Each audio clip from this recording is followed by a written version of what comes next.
I'm Dan, and welcome to my journey cycling from Alaska to Argentina. After 3,000 miles of mostly tarmac, I found myself yearning for greater adventure and a tougher test of both my physical and mental strength. I therefore vowed to spend as much of my journey to Argentina on the lesser travelled trails, dirt tracks and gravel roads. While also looking to avoid the rainy Pacific West Coast that most cyclists tackling the Americas prefer, I found my perfect route south, the Oregon Outback. My time in Oregon would present me with new challenges such as the scarcity of water sources in the arid Oregon high desert, extreme remoteness leading me to go days without even seeing another human, as well as some of the coldest temperatures I've ever experienced. I stayed in ghost towns, bathed in hot springs, and rode some of the most challenging but exciting roads of my trip, all while having a great time. After my week taking care of Milo, I made my way to the Deschutes River campground where my journey through Oregon would begin. Oregon Outback, let's get it.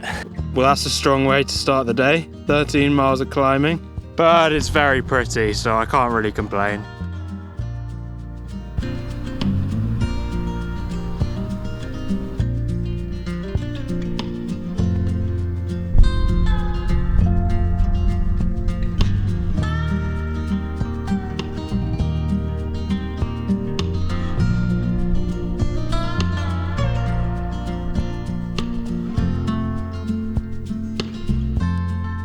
Well, I've finished that long old climb now, and it is just beautiful up here in every direction.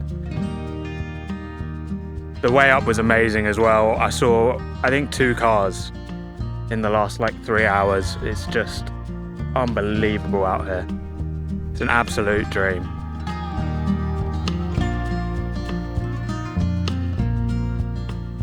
After a couple of hours of cycling down long straight roads through various ranches, I've now made it to the town called Grass Valley where I'm staying tonight, and it's a tiny little town. There doesn't seem to be too much going on here. I think only about 160 people live here, and it's kind of just filled with abandoned buildings and vehicles. And pretty soon after I arrived, some locals pointed me in the direction of this abandoned church, which is kind of cool looking, to be honest. Well, it doesn't look like I'm going to be able to get in, but this is kind of cool. I wasn't expecting to see this today. Well, my first day in Oregon has been an absolute treat. Beautiful scenery, quiet roads, the sun shining all day. You just can't really ask for much more than that when you're bikepacking. If the next week is like today's been, it's going to be a highlight of the trip for sure. I can't wait.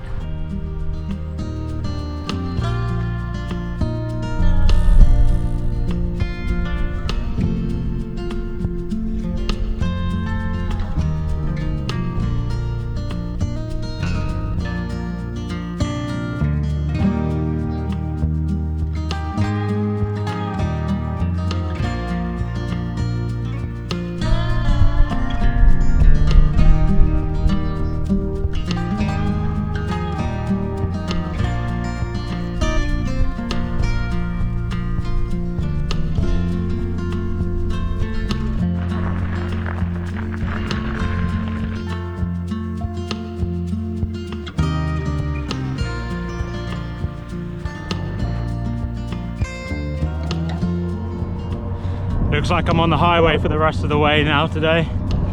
It is pretty. Today was more of the same. I spent most of the day on beautiful gravel roads that were just going through all these ranches with the sun shining. It was amazing. And then I finished the day off on quite a busy highway, but it wasn't too bad. And I've now made it to Shonaco, which is a ghost town where I'm staying tonight. I've got my tent set up now with the help of one of the local kids. And it's a really interesting place. There's only about 30 people living here.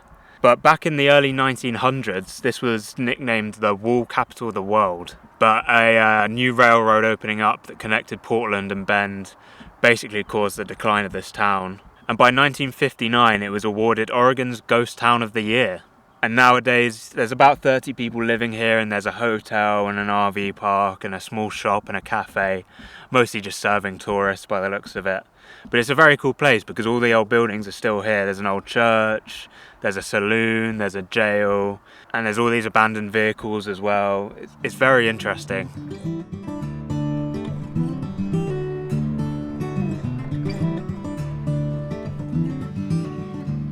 The trees they are singing to the tune of a song,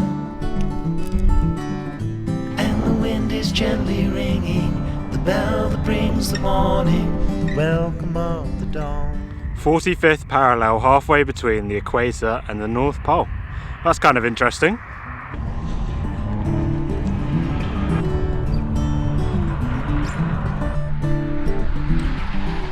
I've never seen anything like this before. So you stand in this spot in the middle and you can look around and it tells you the names and elevations of all the mountains you can see from here. So for example, we've got Mount Hood here, which we can see all the way over there. That's Oregon's tallest mountain. And then we've got Mount Adams and Mount Rainier, which I've been at very recently while I was in Washington. Can barely see Rainier anymore and can just about see Adams. It is so beautiful out here, by the way.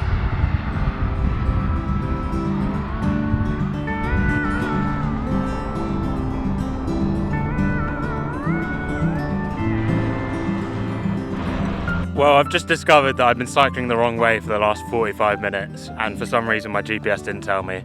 So I've got to go all the way back now, which is really annoying, but at least I got to see all of this and it's very pretty.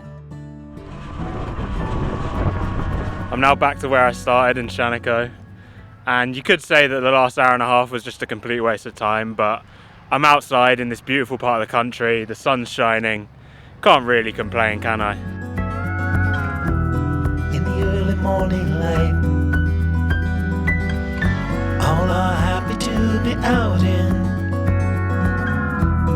the ending of the night, the welcome of the dawn. Well, I made it to the ghost town of Antelope, and it's definitely not as interesting as Shaniko was, but it's still pretty cool.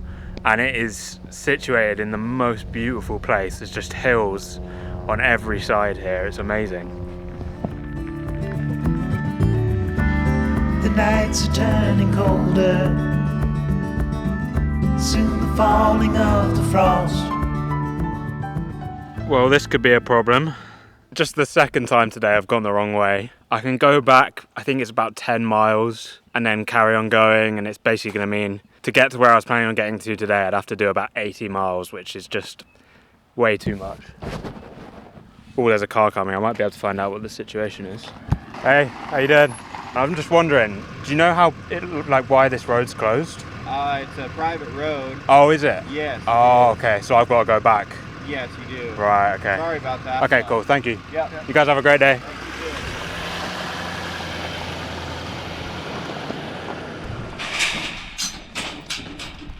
Amazing, thank you so much. Yes, sir. You have a great day. You too. Well, luckily for me, the guys that own the ranch just happened to turn up while I was trying to figure out my route. So they've unlocked the gate and let me through. Definitely a stroke of luck, although this road is very rough. Soon the summer will be over. You feel the change is closer at the welcome of the dawn. Well, it's just been one of those days, so I got to the other side of that closed road, lifted my bike over and was about to get going, and then a truck pulls over and the guy lets me know that basically there's no way for me to get to the next town, and he said I had to come all the way back to Antelope and then go on the correct route that I was meant to go down. But luckily for me, he actually just happened to be the owner of the RV park and campground here in Antelope where I bought the drink from earlier, and he was kind enough to give me a lift all the way back here. So I think I'll just stay here for the night, and it's going to work out pretty well because it's about a day's riding now from here to Prineville. So even though today has basically gone completely wrong, it's all worked out in the end. The trees they are singing to the tune of a song.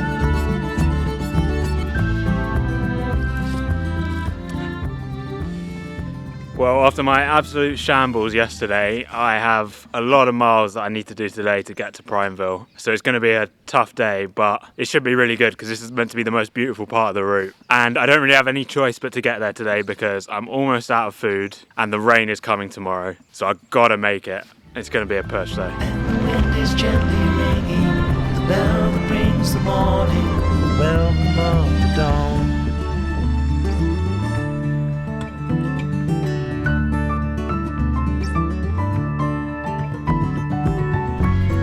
Warm days are over, ever gone. Like the dust brings the night, the summer brings the fall. It won't be long till harvest comes. Morning breaks the welcome of the dawn.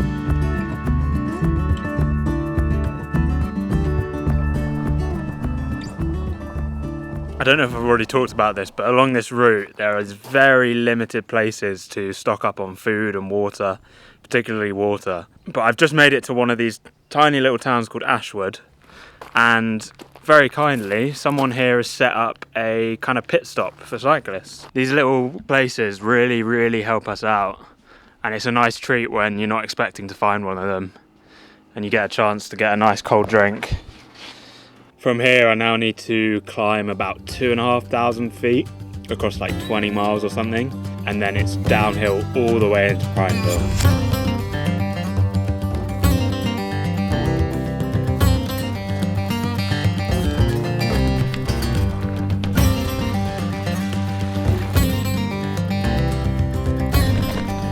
The last climb.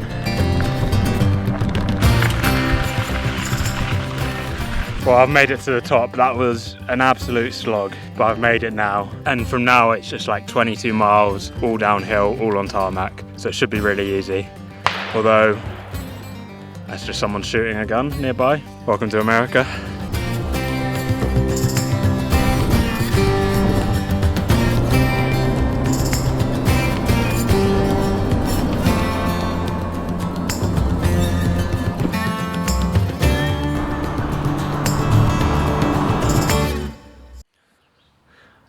I've got a sudden change of plans. I was originally going to stay 2 nights here in Prineville and have a day's rest because it was meant to be pouring it down with rain today. But as you can see, it's another beautiful day here in Oregon. So I'm going to get going, but I'm not going to be going on my original route because someone has very kindly offered me an apartment to stay in Bend for 3 nights. And I feel like it would just be a waste to not go there. So it's about 35 miles to Bend and I'm going to head there now.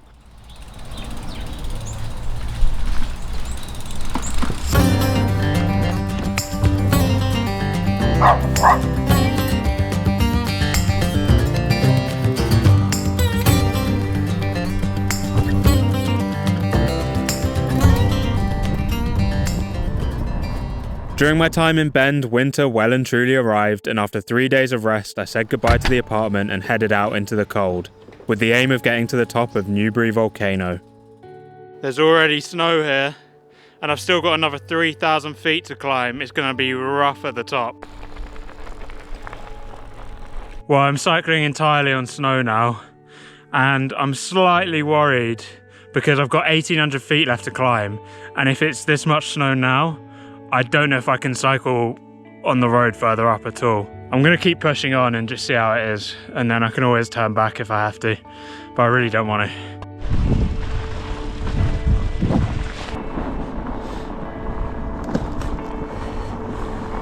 I've been using this ATV track because the snow's packed down more on it, so it's easier to ride, but here it turns left and I'm meant to go straight. Well, it looks like in 1.2 miles it's going to connect with another road, and hopefully there's some tracks on that road. So I've just got to make it to there and I should be okay.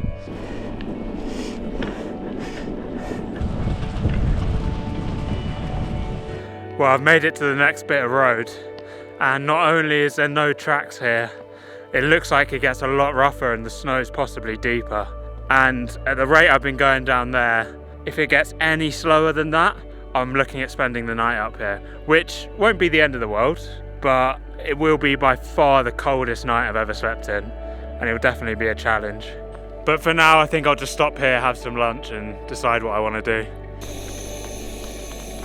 I've had a look at my map, and if I can keep up this pace of about 4 miles an hour, I can make it to the top of the volcano by sunset, which means I can stay in an actual campground and there'll probably be firewood I can buy there. If I don't make it, I'll just have to set up camp in the forest here, and I think I'm looking at about -7 tonight, so it's going to be a cold night for sure, but it won't be the end of the world.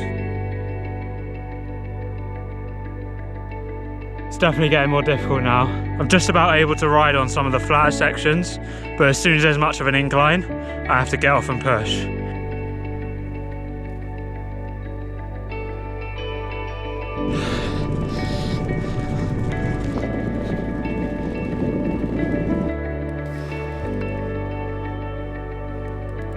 Well, it's just getting thicker and thicker now, and it's looking like I'm gonna have to push the bike the whole way. So I reckon it's very likely I'm camping in the forest tonight.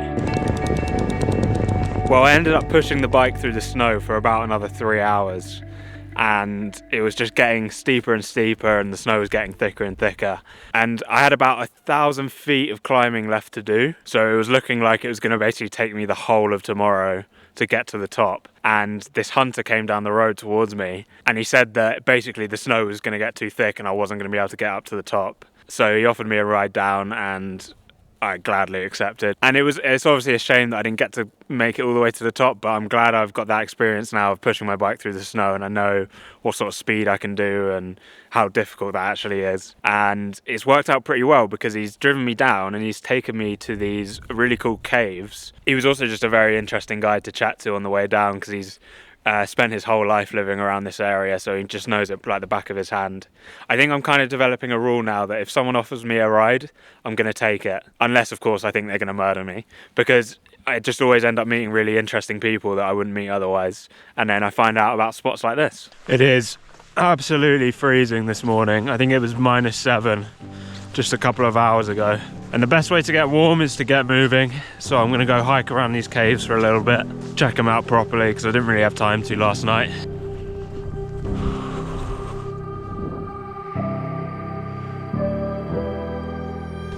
Definitely feeling a bit warmer now, although my boots were frozen solid, so my feet are absolutely freezing.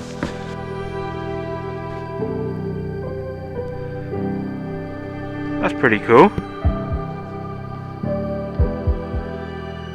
Well, I have to say, with the cold, I woke up in a pretty bad mood this morning. It's definitely a shock to the system. That little walk and seeing the rabbit has definitely made my morning a bit better.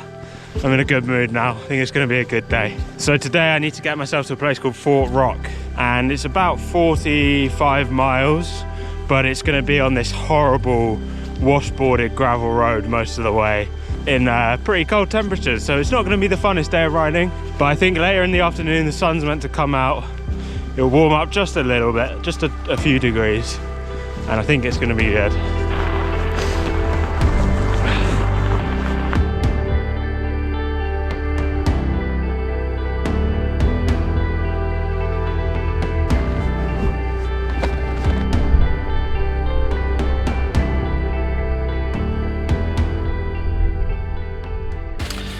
Well, it's absolutely freezing again this morning. I think it's -9 right now. So just like yesterday, I'm gonna get up and get moving so I can get warm. It's beautiful. What better way to start the day than walking around a big rock?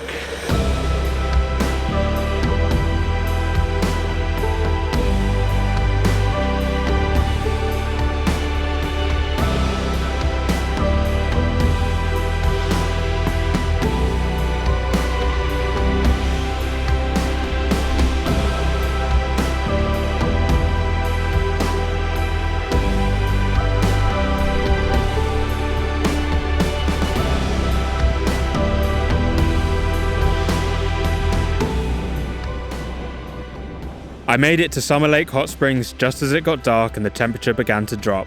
I took a day off to enjoy the hot springs and the warmth of the fire after a few very cold days and nights, and left feeling energized and ready for a tough final 4 days bikepacking Oregon. I'm coming into Paisley now, which, if everything goes right, is the last town I'll see for the next 6 days. So I'm just gonna stock up on some food and then get on my way. Well, fun fact about Paisley, it's home to Oregon's oldest bar. It's pretty cool. With 6.5 litres of water and a week of food, my bike is feeling pretty heavy right now. But it's okay, I don't mind going a little bit slower through these beautiful places. This road I'm going on is going to be interesting as well. It's going to be very quiet, but I've been told it gets pretty rough. So we'll see how it goes.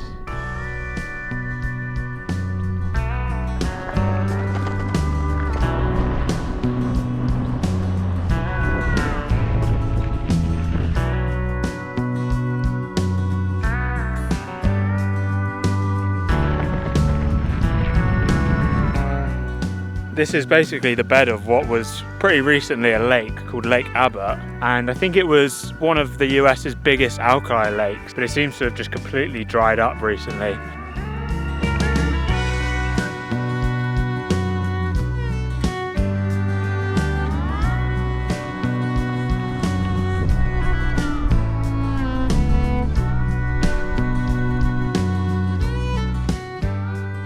Doing this into the winter makes a lot of things a lot more difficult. So it's really important to look at the positives. And one of those is that my food bag here essentially becomes a fridge, meaning I can carry stuff that I wouldn't normally carry, like meat and cheese. It's such a treat. So good.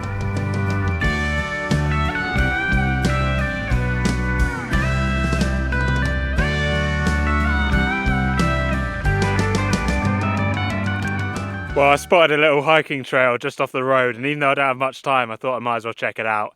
And I'm kind of glad I did. Wow, just wow, that's all I've got to say really. I've now made it over Heart Mountain, but I'm now racing to get to the hot springs before the sun sets.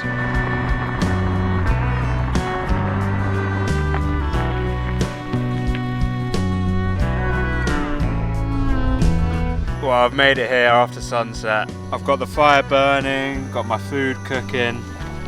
What more could you really want? I think I'm going to check out the hot springs first thing in the morning.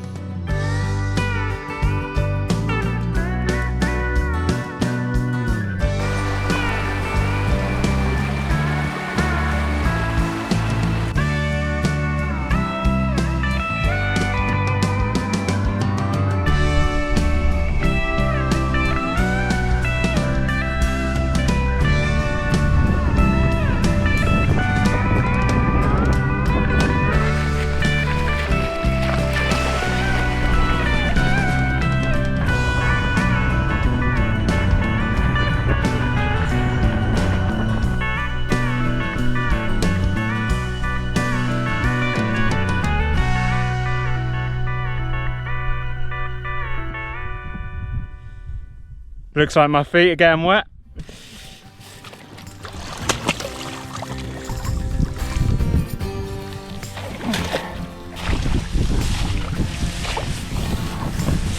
Let's go almost knee deep in icy water there, that was not fun.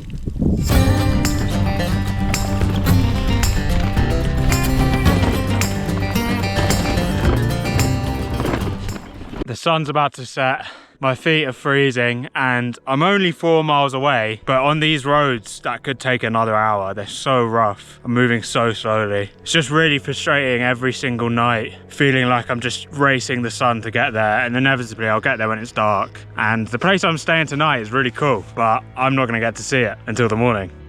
Even though it's frustrating, I do have to say that riding into the sunset definitely has its bonuses.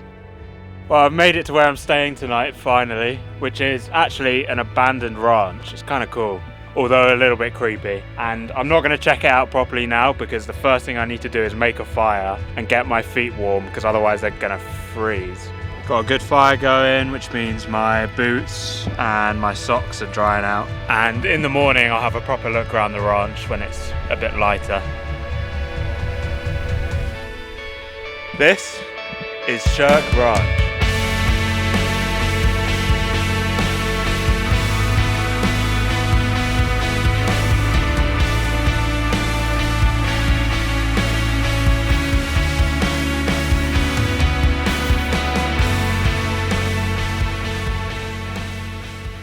Let's have a nosy. Ooh. Very creepy. So I actually had a look around the downstairs last night, and then I had one look up here and decided the downstairs would be enough. This looked very creepy in the middle of the night. Oh, it's kind of a cool room. I bet back in the day this was actually a really nice house. Such a shame that it's just been left to rot like this. There's also a bunch of different outbuildings, but honestly, nothing too interesting. Well, I'd better get moving now because I've had a bit of a change of plans. I was supposed to head down into the Nevada desert today, where I'd basically be in the middle of absolute nowhere for 4 days before getting to Reno. However, the one stipulation for that part of the route was that if there was any rain at all forecasted, it was a no-go. Because as soon as it rains, the roads that I've been cycling on and that I will be cycling on will just become completely unrideable. There's rain forecasted this afternoon and I think like 4 days out of the next week. In the desert, of all places. So today I need to basically get myself to the nearest town and make a decision about what route I want to take south.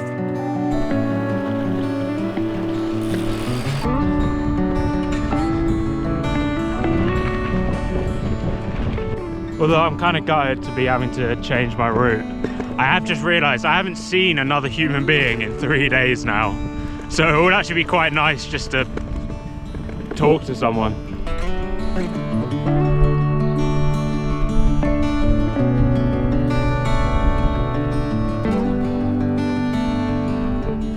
Well, I've made it to the highway now, and there's definitely a storm coming, so I'm just going to bomb it down here to the next town.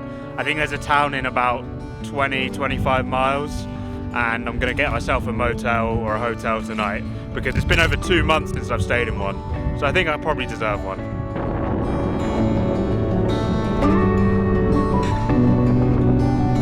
Well, I've made it to the next town, but unfortunately there's not a lot here, so I think I'm going to try and hitchhike to Lakeview, which is about 35 miles away. But there is not many cars coming down this road, so if I don't have any luck, I am going to have to spend the night here.